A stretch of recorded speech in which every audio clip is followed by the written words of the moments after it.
경제 이슈와 상식이 궁금하시다면 경제 유캐스트 오디오로 듣는 키워드 경제. 안녕하세요. 경제 유캐스트의 저는 김 기자입니다. 안녕하세요. 저는 윤 기자입니다. 지난 시간에 그 기준금리 인하에 대해서 좀 말씀을 드렸는데요. 그 다음 날이죠. 바로 0.5%까지 떨어졌어요. 이게 단군까지는 좀 모르겠고 1948년 한국 정부가 수립된 이후로 이 가장 낮은 수준이라고 하더라고요. 네, 저도 거의 처음 보는 초저금리가 아닌가 싶어요. 기준금리가 내려가니까 뭐가 내려가는가? 바로 이게 예금금리입니다. 당장 이번 주부터 시중은행들이 금리 내리기에 들어갔어요. 예금금리요. 1% 예금금리 이제 찾아볼 수 없게 됐어요. 거의 1년 예금 넣어봐야 0.6% 아니면 0.8% 정도로 받게 됐는데 진짜 한 10년 전만 해도 3% 이자라고 해도 굉장히 좀 낮게 느껴졌거든요. 이제는 1% 금리도 감지덕지하게 된 것입니다. 이런 저금리 사회의 그 특징도 좀 말씀을 좀 드렸는데요. 예금자들한테는 좀 이게 좀 달리 들릴 수 있겠지만은 우리도 극히 그 안정된 사회에 접어들었다는 말씀을 좀 드리고요. 시장에 유동성이 넘치다 보니까 이에 따라서 돈의 가치도 떨어진 것이라고 할 수 있겠습니다. 항상 그 기준금리를 내릴 때마다 단골로 거론되는 게 있었는데 그게 뭐냐면 해외 자본의 유출이거든요.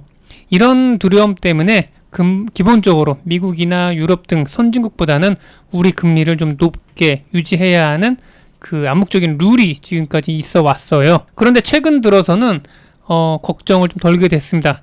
지금부터 말씀드리는 것인데요. 지금의 저금리 기조는 꽤 오래 갈 것이고 경우에 따라서는 금리가 더 떨어질 수 있다는 얘기가 됩니다. 지금의 저금리 기조가 더 오래 갈 수밖에 없을 것이라는 이유는 우리 말고도 이미 다른 나라들이 다 같이 금리를 낮추고 있고 사실상의 양적 완화를 하고 있기 때문입니다. 환율의 미래에 대한 경제 관련 저서를 내면서 우리나라 경제계 구루 중 하나로 통화하는 홍춘욱 그 이코노미스트와의 그 통화 내용을 인용해보면 이미 전 세계적으로 국가들의 기준금리 인하 러시가 시작되고 있어요.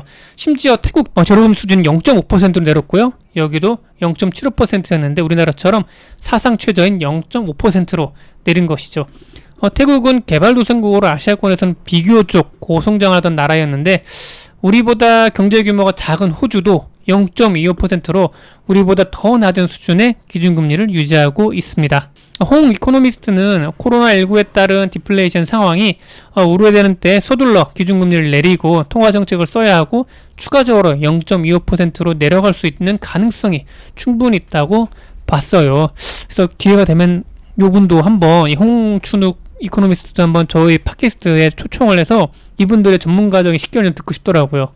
네, 굉장히 유명하신 분이죠. 경제 쪽에서는. 책도 매해마다 쓰고 계시고 유튜브 채널도 있어요. 그러니까요. 저희 경쟁 상대입니다. 우리나라도 이미 마이너스 경제 성장률 면하냐 그렇지 않느냐의 기로에 서 있고 유럽에서 가장 먼저 코로나19에 직격탄을 맞았던 이탈리아는 올해 경제 성장률 예상치가 마이너스 10%입니다.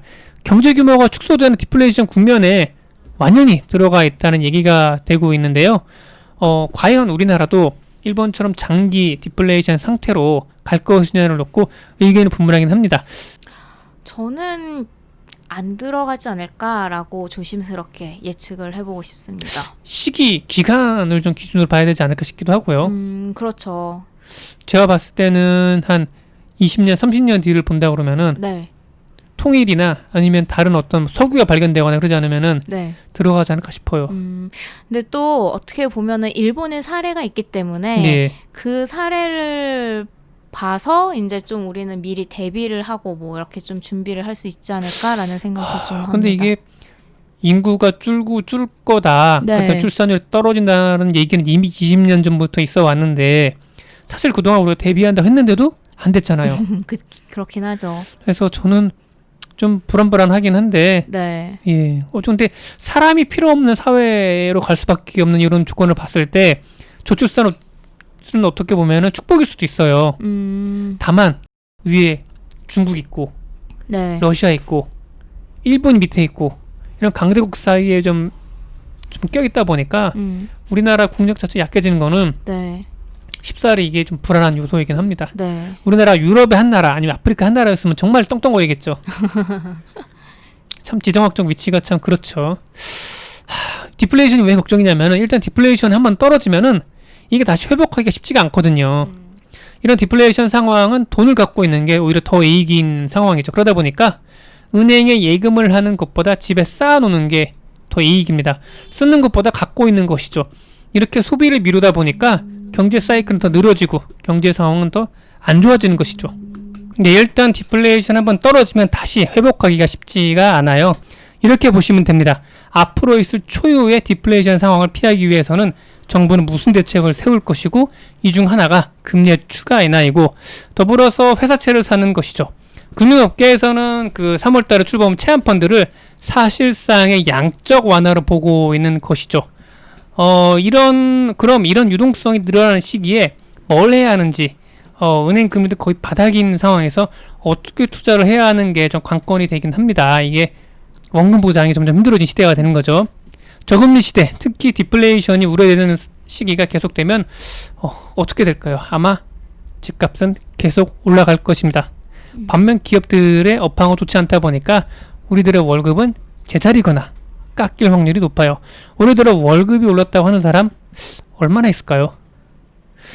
디플레이션 상황은 이미 우리는 겪고 있는 것일 수도 있어요. 예금금리는 아마 지금보다 더 떨어질 것으로 보이고요. 만약에 우리 경제가 다시 회복해서 우상승으로 간다는 가정을 한다면 지금부터 주식과 부동산 등 자산시장에 투자할 필요는 분명히 있어 보여요.